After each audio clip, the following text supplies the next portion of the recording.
Jadi ada asas hukum dalam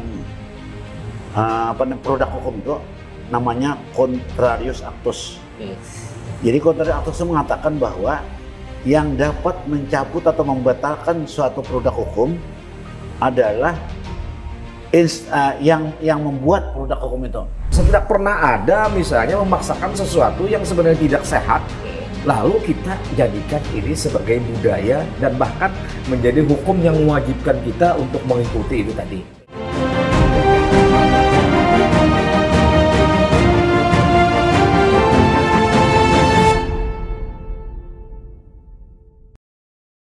Assalamualaikum warahmatullahi wabarakatuh. Kembali kita berjumpa dalam Ngopi Ngobrol Pinggiran Akhir Pekan, dialog yang diinisiasi oleh jejakrekam.com media online di Kalimantan Selatan. Masih bicara tentang ekspedisi perubahan. Kita ingin bahas spesifik kali ini dalam Ngopi tentang pasca putusan Majelis Kehormatan Mahkamah Konstitusi yang ini dinanti publik. Dan MK sudah membuat putusan soal kontroversi putusan Mahkamah Konstitusi yang kemudian sekali lagi ini menjadi penting untuk kita bahas pada Ngopi kali ini. Seperti biasa ada Bang Dr. Subhan Sarip. Waalaikumsalam Bang Subhan. Waalaikumsalam warahmatullahi wabarakatuh. Baik hari ini. Alhamdulillah. Di tengah selalu baik. Di tengah hiruk pikuk kemarin kita menyimak detil ada 4 putusan MK Majelis Kehormatan Mahkamah Konstitusi. Kalau saya sih sebenarnya mungkin Prof Hadin nanti yang paling banyak kan memahami, tapi mungkin yang dalam akal dalam benak saya ini sebenarnya kan ada hal yang mendasar nih. Pada saat misalnya terbukti bahwa para hakim-hakim tersebut melanggar kode etik, mulai dari yang berat sampai yang sedang. Nah, yang jadi pertanyaan kan ada 9 kalau tidak salah ya. Ada 9. Yang semuanya kena kode etik semua 9 Ya, kan. semua. Dari hakimnya berapa jumlah Pak Prof? 9. 9. Bayangkan 9 hakim karena kode etik.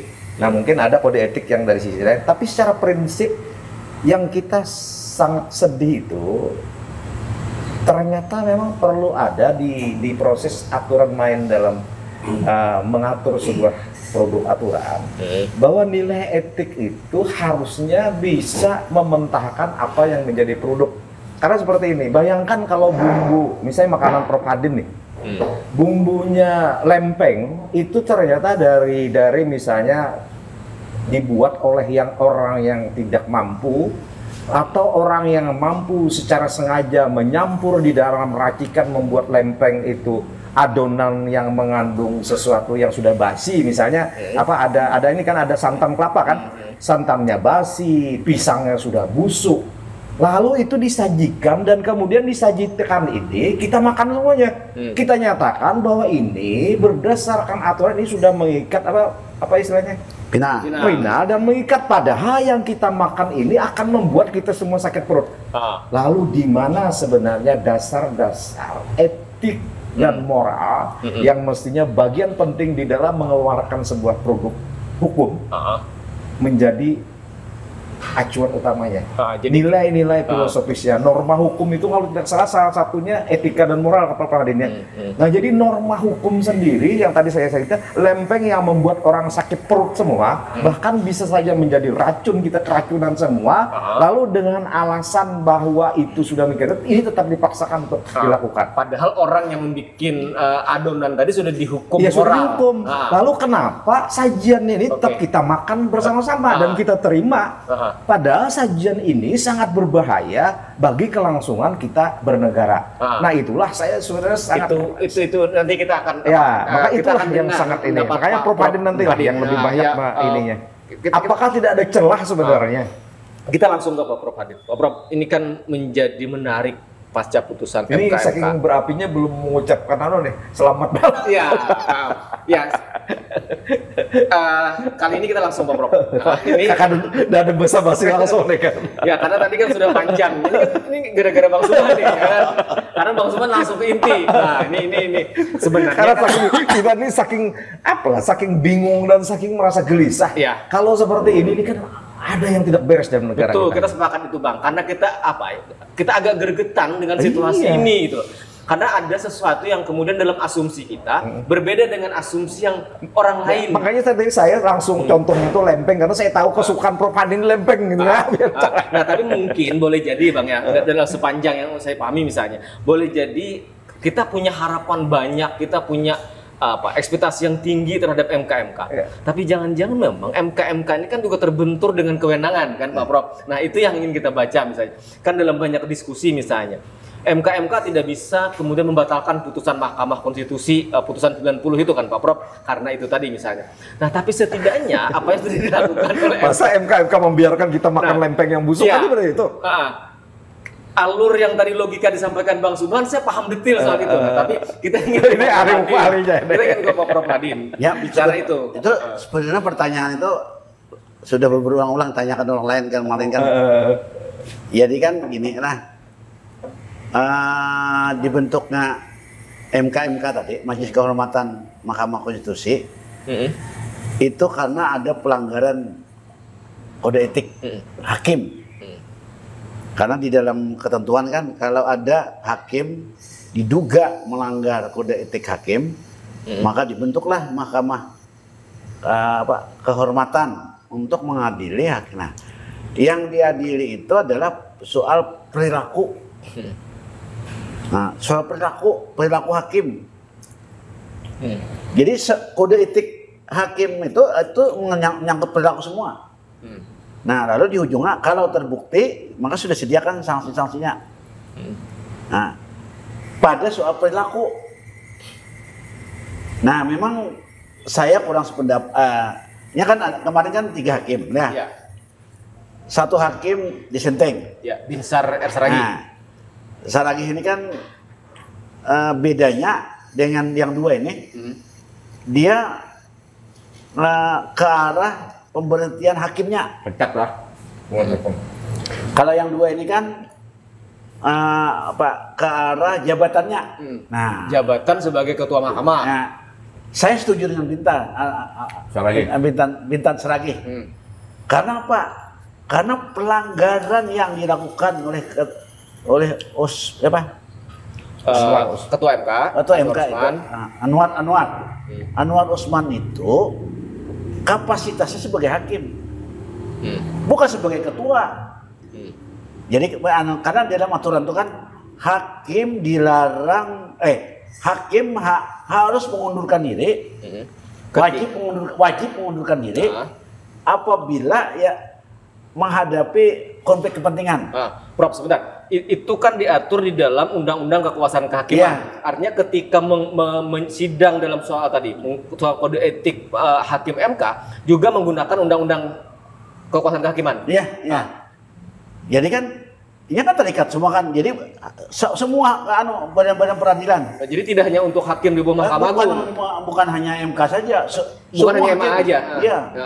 Semua hakim apabila memeriksa yang ada kaitannya dengan hakim, yang diadili maka harus mengundurkan diri. Yang kalau konflik kepentingan itu bukan hanya hubungan keluarga atau hubungan semenda, tapi juga termasuk hubungan politik gitu. Harusnya. Tapi ini kan yang konflik kepentingan ini kan yang paling dekat itu kan hubungan keluarga semenda kan. Nah, karena itu yang terbaca.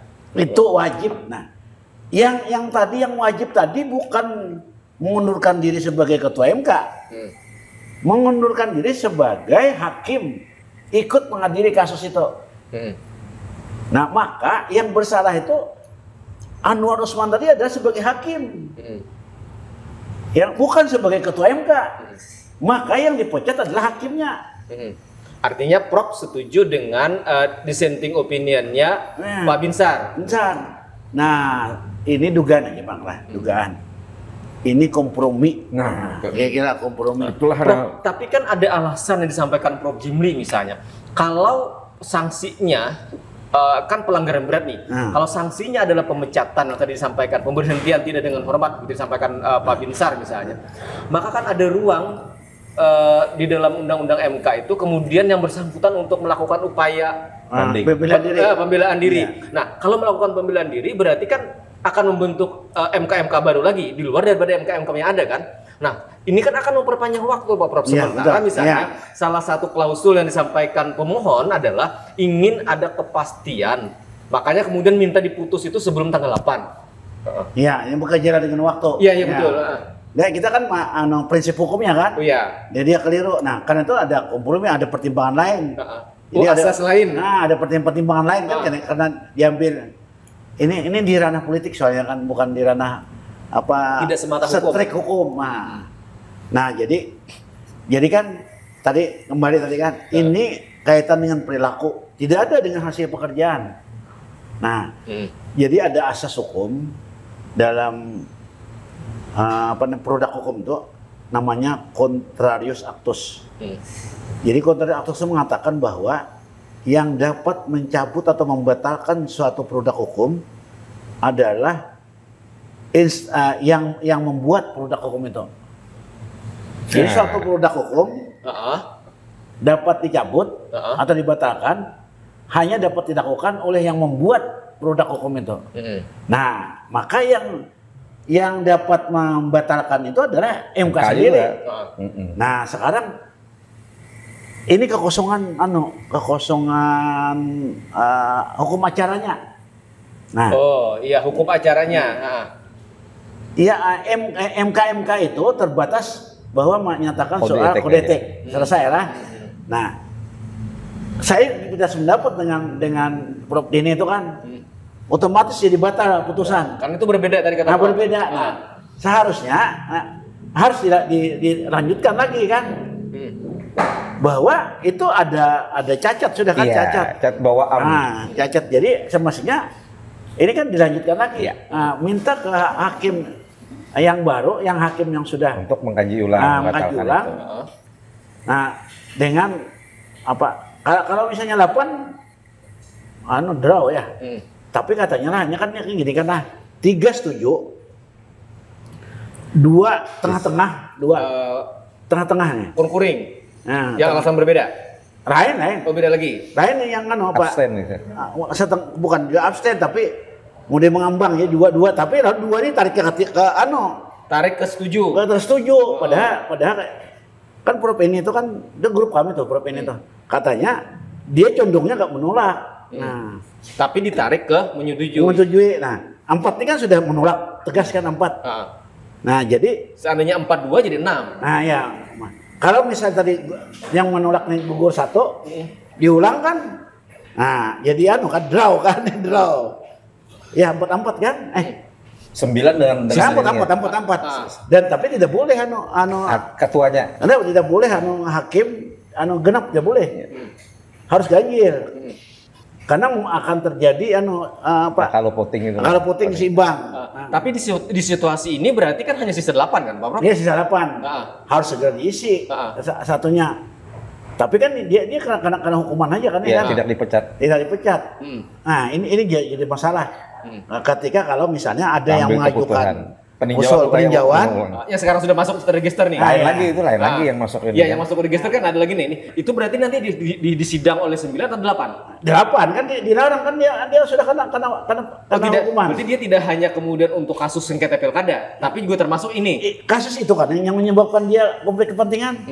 Maka semua kasus-kasus, semua perkara yang masuk yang terkait dengan konflik kepentingan tadi kan dia kan dilarang Prof, sekarang tadi kan kembali nih ke yang tadi disampaikan Bang Subhan. Kalau dengan perilaku yang sudah dihukum etiknya misalnya dia melanggar kemudian disanksi kan sampai kepada pemecatan dalam jabatannya sebagai ketua misalnya. Nah, tetapi produk yang sudah diputuskan ini kata Bang Subhan tadi kan tidak dibatalkan. Tidak otomatis. Nah, itu kan berarti ada prinsip kayak bisa nggak seperti itu prinsip mutatis mutandis itu? Bukan. Jadi prinsipnya namanya yang dua lah bisa. Kalau bahasa Latinnya prosemptio justae causa. Kalau bahasa Belandanya permudin panreh matekit. Apa asas ini? Ini melindungi pemerintah, melindungi badan-badan peradilan. Bahwa begitu dia putuskan diduga menurut hukum. Diduga. Jadi tidak ada kalau perbuatan perdata itu bisa aja batal lah ada. Nah, kalau ini tidak, kecuali dapat dibatalkan. Jadi ada proses. Jadi proses membatalkan sama proses membuat. Artinya diberikan ruang lagi untuk itu. Ya, nah, jadi kan susahnya ya sama ini kan ada kisah nih, kisah perguruan kemarin. Saya dikira perguruan ya anak jadi PNS saja susah kan? Hendak pensiun pun ternyata susah juga. Karena prosesnya sama. Proses anak jadi PNS sama prosesnya anak pensiun. Karena kan mengajukan permohonan dulu kan, diproses dengan bukti-bukti. Akhirnya, nah karena itu proses membuat sama dengan proses membatalkan. Itu keseimbangan kan, harus keseimbangan. Nah jadi tidak kalau perdata itu kan kalau 3 lah bedruk dualing bedruk. Misalnya orang tertipu, nah itu bisa batal langsung. Orang dipaksa, nah, atau kesesatan. Kalau ini pemerintahan ini tidak ada orang ke alpa nggak ada. Pemerintah itu kan diangkat orang yang syarat sudah pintar kan, atau mereka bisa dipaksa gitu kan. Pemerintah ini kuat, tidak ada satupun, cuma di Kalsel aja kan ada di Kalsel. Pemerintahan bisa dipaksa, itu dikendalikan oleh kan oleh orang-orang tertentu bisa. Kalau sejatinya pemerintah itu tidak bisa dipaksa. Pemerintah itu lebih kuat dari sipil. Nah, maka tidak ada bisa karena terpaksa lalu batal, tidak ada. Nah, jadi harus melalui proses pembatalan. Nah, proses atau pencabutan pembatalan sama prosesnya ketika membuat. Karena di kewenangan MK dan di hukum acara juga tidak mengatur bahwa MK itu berwenang untuk membatalkan, tidak ada itu. Ya, tidak ada juga, tidak ada. Karena pinaan dan mengikat. Nah, dapat dibatalkan, dianulir dengan putusan baru. Jadi ada putusan baru lagi, lalu menyampingkan yang terdahulu. Prof, tapi putusan baru itu kan menguji putusan terakhir kan, bukan putusan sebelumnya lagi kan? Iya, yang terakhir. Yang terakhir yang kemudian sudah diucapkan. Iya. Bang Subhan. Makanya ini ya sebenarnya jadi diskusi kita yang lalu, Bang Rasidi. Makanya saya sebenarnya paling suka dengan bahasanya mewaraskan bernegara itu. Karena kita memang sudah tidak waras sebenarnya kan. Nah, bayangkan tadi sudah makanan yang jelas akan kita nikmati ini menjadi racun. Tadi yang ibarat tadi kan, tapi tetap kita telan. Dan kemudian para intelektual, para tokoh-tokoh yang mohon maaf Prof ya, yang mengaku misalnya ahli dalam hukum, ahli dalam bidang perpolitikan segala macam. Ini kan tadi sebenarnya Prof Hadin ada menyampaikan sesuatu yang sebenarnya sangat penting. Artinya ada celah untuk menjadikan sajian yang sebenarnya kurang bersehat ini untuk disehatkan lagi. Artinya kita bisa dilakukan, jangan makan ini, dengan catatan ada lagi langkah baru untuk membatalkan apa yang dikeluarkan tadi. Karena nalar, makanya ini kan kembali kita kan kalau bicara hukum itu norma hukumnya itu kan sangat penting, karena kan hukum ini muncul diawali karena adanya memang tata etika, tata laku, moralitas yang ada di masyarakat yang kemudian menjadi budaya, yang kemudian ditulis dan dijadikanlah ini sebagai piranti aturan untuk mengatur kita berkehidupan. Nah, kalau tujuan semuanya itu kan selalu bicara etika, bicara bahwa ini kemanfaatan dan besar, tidak pernah ada misalnya memaksakan sesuatu yang sebenarnya tidak sehat, lalu kita jadikan ini sebagai budaya dan bahkan menjadi hukum yang mewajibkan kita untuk mengikuti itu tadi. Nah, jadi Bang Rasidi, saya pikir kan kita memang memerlukan tokoh-tokoh lah, terutama di tingkat nasional, tokoh-tokoh yang memang punya pikiran jernih, yang melihat bahwa dulu kan kita bicarakan persoalannya kan kenapa Pak Harto dijatuhkan kemarin itu kan karena salah satunya kan ada membiarkan terjadinya misalnya KKN nepotisme salah satunya. Nah kemudian misalnya kita semuanya kan menolak persoalan dinasti politik segala macam. Nah kalau misalnya ini tetap dilaksanakan dengan ini, maka harapan kita untuk membentuk demokrasi yang sehat, demokrasi yang sebenarnya menghilangkan sesuatu yang ketidaknetralan, demokrasi yang dikatakan jurdil itu menjadi suatu mimpi yang sangat sulit untuk direalisasikan.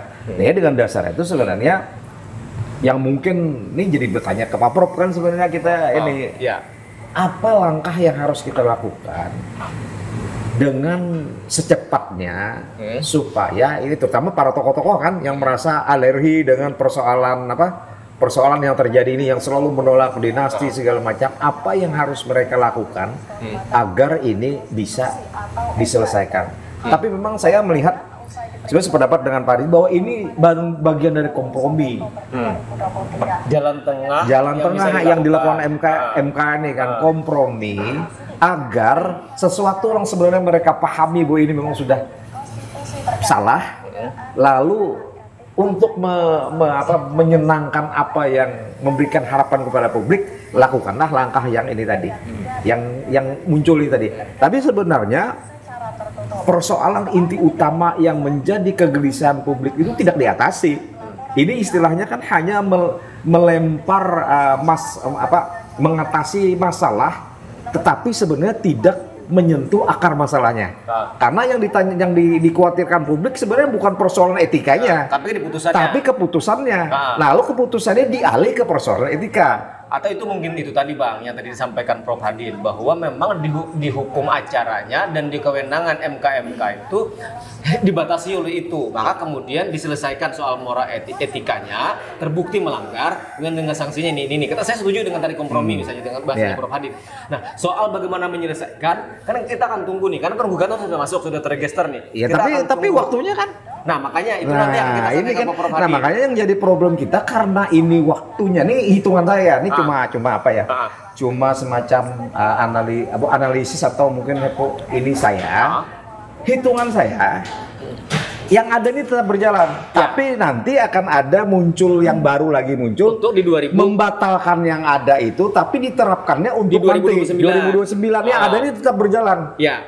Ini kan berarti kan semakin membuat kita ini orang awam, kita ini yang kebetulan ingin berpikir, ini semakin menunjukkan bahwa ini semakin kewarasan itu semakin kita pertanyakan, karena kan hanya menunda untuk mengamankan sesuatu, tapi tidak pernah mau bersikap tegas kalau yang sudah ini misalnya tidak sesuai dengan tujuan reformasi, tidak sesuai dengan dibentuknya negara ini, tidak sesuai kenapa jadi misalnya menjadi presiden itu dibatasi hanya 2 periode. Prinsip-prinsip dasar yang mengeluarkan itu tadi kan menjadi mentah.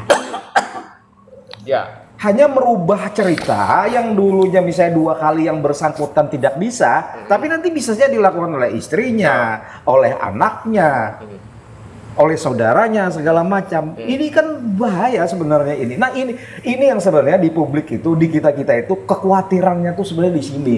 Karena Bang Rasidi, kita tahu tadi kita bicara misalnya mengenai netralitas. Kita tahu kan tadi pada saat misalnya bicara netralitas, maka pada saat seseorang sudah berdiri di puncak kekuasaan dan kemudian dia misalnya tidak bisa menjadikan kekuasaannya itu sebagai alat pengabdian, maka yang terjadi ini adalah seperti yang sudah kita alami di masa lalu.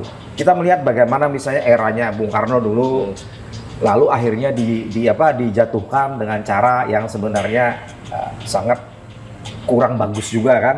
Nah, kemudian era Pak Harto juga dijatuhkan, diturunkan dengan cara yang kurang elok juga. Kemudian Pak Habibie kan juga istilahnya tanda kutip juga dengan cara yang sebenarnya karena ditolak pertanggungjawaban tidak layak lagi dia bercalon, lalu dia tidak mau bercalon lagi. Nah, kemudian berikutnya Gus Dur juga seperti itu. Nah, jadi model-model seperti inilah yang sebenarnya akhirnya kan membuat kita mempertanyakan apakah tidak punya metode baru lagi untuk kita misalnya melakukan pembenahan terhadap situasi yang sudah kita alami di masa lalu. Jadi kan kalau misalnya kita bicara terlalu panjang jabatan presiden, kita sudah batasi. Jabatan ini sudah batasi. Tapi kemudian ternyata celah ini masih dicari lagi oleh oknum tertentu atau kelompok tertentu untuk dimanfaatkan. Yang belum tersentuh hukum ini dimainkanlah dengan cara seperti yang dikeluarkan di MK putusan tadi kan. Nah, kita paham kan bahwa tujuannya untuk mengeluarkan yang mendapat kode etik ini, sebagian dari yang tersanksi kode etik ini kan, bahwa tujuan mereka itu kan untuk sebenarnya tak sadar, baik sadar ataupun tak sadar, akhirnya kan mereka memang memberikan kesempatan untuk seseorang memperpanjang politik dinasti itu tadi, yang semestinya ini tidak boleh terjadi. Ya, Bang, boleh atau tidak boleh terjadi, persoalan sengkarut awalnya kan terjadi karena tadi kita belum selesai dengan soal etik. Seandainya itu selesai, misalnya pada saat menyidang kasus itu, misalnya putusan terkait dengan putusan 90 kan Pak Prof, misalnya ketika menyadari diri ini ada kepentingan konflik kepentingan sesuai dengan undang-undang kekuasaan kehakiman jadi didalilkan oleh pemohon misalnya, kan tidak mungkin terjadi ini Bang, maka kemudian muncul ini segala macam. Oke, misalnya ini sudah berjalan, kita akan tunggu nanti bagaimana putusan terkait dengan yang sekarang diajukan lagi, bagaimana putusannya, apakah kemudian berlakunya 2029 atau kemudian berlaku cepat nanti di sini. Setidaknya kan ini kan kita tunggu. Kalau kita bicara kata Bang Subhan misalnya, ini kan waktunya tinggal mepet nih. Tapi kan kalau kita bicara sejarah ya Pak Prof ya, kan juga ada sidang di MK itu kan yang juga cepat kan. Dulu ketika bicara memutuskan boleh tidak orang menggunakan hak suara hanya menggunakan KTP, itu kan putusan yang sangat cepat kan waktu itu Pak Prof. Ya mudah-mudahan seperti itu. Tapi kan yang kita amati ini kan selalu terjadi. Kalau saya melihat kan kompromi sebenarnya. Karena kan posisi MK pun kan kita cermati bahwa dia ini kan sebenarnya menurut saya ya tahu bahwa persoalan keluhan di masyarakat itu sebenarnya bukan di persoalan itunya. Tapi ternyata diselesaikan dengan persoalan hanya kode etik yang memang undang-undang aturan memang mensyaratkan tugas mereka seperti itu. Jadi kita tidak, mungkin menurut saya kan saya tidak merasa terkejut mengenai putusan ini. Artinya tidak luar biasa. Tapi akan luar biasa kalau ada misalnya tadi yang saya bilang tadi bahwa ada terobosan yang mungkin di dalam situ ada rekomendasi bahwa ini harusnya dilakukan perintah untuk mengkaji ulang mengenai ini tadi putusan. Jadi para hakim-hakim tersebut diperintahkan untuk mengkaji ulang atau melakukan sidang ulang terhadap ini. Mungkin bisa berupa saran. Walaupun secara aturan main tugas MK tidak di situ, tapi ada rekomendasi tambahan di mereka bahwa meminta atau menyarankan kepada misalnya yang akan di MK itu lagi ke depannya untuk melakukan kajian terhadap karena ini kan persoalan besar sebenarnya. Persoalan yang tadi saya bilang barang yang sebenarnya tidak sehat kemudian dipaksa semua orang untuk menerima ini menjadi sehat. Ya Bang, kita ingin terakhir ke Pak Prof Hadin, tapi kan sesungguhnya sebelum kita ke Pak Prof Hadin, kita kan punya kegundahan yang sama soal itu. Nah tetapi tadi lagi-lagi kita bicara tadi ini ada soal batasan kewenangan. Nah, tadi kita ingin kembali lagi ke Pak Prof Hadin nih, bahwa ini ada kompromi dan segala macam, dalam tanda petik ya, kompromi dalam rangka untuk memberikan kepastian. Karena pemilu kan sudah semakin dekat Pak Prof. Kampanye tanggal 27 November atau 28 November kan sudah akan dimulai. Sementara tahapan akan terus berjalan. Tidak mungkin ini berjalan dan bergulir normal. Nah, maka lagi-lagi apakah majelis MK yang akan menyidang kasus yang sudah aduan yang sudah terregister ini berani mengambil putusan cepat dan membalik keadaan, ini kan menjadi sesuatu berat. Pak Prof terakhir. Ya. Jadi terakhir itu kan orang kan menimbang-nimbang antara kepentingan negara, nah dengan kepentingan kepentingan hukum lah, kepentingan kelompok kecil. Jadi kita beberapa kali juga sidang lah. Nah, dari hukum sebetulnya kami itu betul sudah. Tapi bila masuk ke ranah, bila dimenangkan kasus itu, maka goncang ribut. Nah, maka dikalahkan satu orang ini kan. Dikalahkan satu orang. Padahal kasus kami itu benar. Dulu kasus di Maluku Utara. Kenapa jadi kalah? Padahal kita sudah jelas faktanya benar. Karena orang sudah jalan pemerintahan. Pemerintahan sudah jalan. Jadi kepentingan umum lebih diutamakan dari kepentingan. Jadi atas nama kepentingan yang lebih besar. Yang lebih besar. Nah, itu pikiran-pikiran orang negarawan di Jakarta melihat ini, kita kan tidak tahu kan, apakah seandainya lah dibatalkan Prabowo itu, pencalonan Prabowo salah satu capres kita tahu pendukungnya tuh kita kan belum tahu.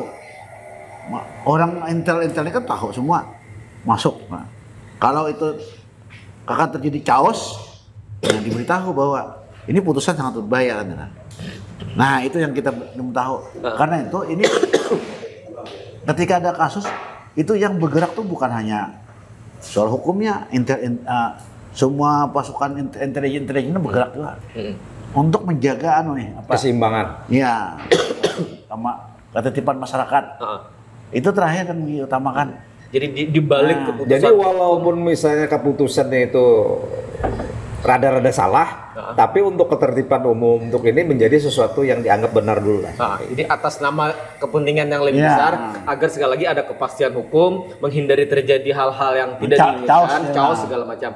Oke, itu setidaknya menjadi kesimpulan kita. Kita akan tunggu bagaimana proses persidangan berikutnya. Tapi yang pasti dari 9 dari 8 tapi sekelompok masyarakat pasti tetap mengetut dia yang lurus terus itu pasti. Karena tidak bisa memuaskan semua. Karena kan seperti ini sebenarnya kita kan, itulah mungkin yang dalam kita ini kan memang kita ini sudah kebanyakan salah, kebanyakan tidak waras tanda kutip ya dalam melakukan proses bernegara ini tadi kan, karena memang proses kita banyak yang sebenarnya membuat kita tuh semakin kualitas kita dalam misalnya berdemokrasi sekarang tuh semakin memprihatinkan kan, karena demokrasi kita akhirnya demokrasi yang lebih terpimpin dibandingkan eranya Pak Harto. Kalau Pak Harto kan kemarin demokrasinya terpimpin kan era Pak Harto itu. Kalau sekarang ini kan demokrasi yang lebih terpimpin dibandingkan dengan era Pak Harto. Jadi terpimpinnya itu kalau Pak Harto terpimpinnya dalam hal-hal yang positif, kalau di kita dalam hal-hal yang negatif itu yang pertama. Kemudian yang kita sebenarnya sangat sedih dan sangat prihatin, bahkan sangat merasa khawatir sekali itu sebenarnya adalah 3 pilar negara kita, legislatif, eksekutif, yudikatif, ini semuanya menjadi tanda tanya, kita pertanyakan kewarasannya. Termasuk pada saat mereka membuat keputusan-keputusan yang dilakukan di MK ini tadi yang mengeluarkan persoalan ini. Kenapa seperti itu? Karena sebelumnya kan ada juga yang melakukan permohonan untuk meninjau persoalan umur, tapi kan ditolak. Ditolak kan dua-duanya itu kan, ada 2 kalau tidak salah Prof ya sebelum yang ini kan yang ketiga. Yang ketiga inilah yang dipenuhi. Jadi nalar kita ini sebenarnya sesuatu yang membuat sangat luar biasa lah. Ini artinya ada kesengajaan untuk membuat lembaga yang yudikatif yang tertinggi di dalam negara kita ini yang akhirnya menyebabkan dia terpuruk sekali.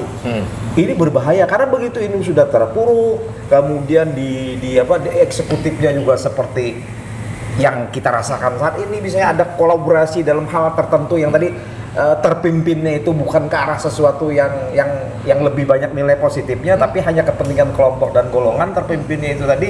Maka begitu 3 unsur legislatif, eksekutif, yudikatif semuanya dalam kendali, itu menjadi suatu hal yang mungkin bisa membahayakan kondisi negara kita ke depan. Oke, artinya itu sesungguhnya menjadi catatan kita. Maka kita berharap kegaduhan ini segera berakhir. Kita ingin ada kepastian ke depan. Kewarasan terus ini harus kembali kita waras itu yang paling jadi penting. kita perlu kita ingin kembali kepada jalan jadi, konstitusi yang benar. Mungkin saya kan juga menginginkan, karena saya ini kebetulan bukan orang akademisi, jadi saya berharap sebenarnya seperti Prof Hadin, kemudian senior-senior di bidang hukum yang pakar-pakar tata negara, mereka ini harus kompak loh ini, harus kompak untuk mendorong agar yang sudah dikeluarkan, yang kurang nyaman dikeluarkan ini bisa dimentahkan, dikembalikan kewarasannya. Karena kalau ini kita biarkan, berikutnya itu akan memberi contoh hal-hal yang sebenarnya tidak baik, lalu akan diajarikan acuan mereka untuk langkah-langkah ke depan. Oke, setidaknya sekali lagi ini menjadi pelajaran, ini menjadi titik penting untuk kita bagaimana kita kembali kepada jalan yang benar dalam saya bayangkan tuh Bang Rasidi, saya membayangkan nih kan, kalau misalnya ada 100 perguruan tinggi yang ada satu aja profesor yang di bidang hukum yang punya misalnya nilai-nilai tinggi di dalam jiwa dia itu, dan menganggap bahwa ini masalah besar bagi negara, kalau yang 100 ini bersama-sama melakukan dorongan untuk perlawanan untuk merubah, maka kita yakin akan terjadi perubahan. Oke, baik. Itu diskusi kita kali ini bicara tentang pasca putusan MK. Kita akan tunggu karena ada beberapa putusan, misalnya soal termasuk bagaimana wakil ketua MK ya Pak Prof ya punya waktu 3x24 jam untuk kemudian memilih ketua MK baru untuk bersidang. Kemudian kita juga akan tunggu bagaimana proses persidangan atas gugatan yang baru yang dilakukan oleh mahasiswa UNU Indonesia.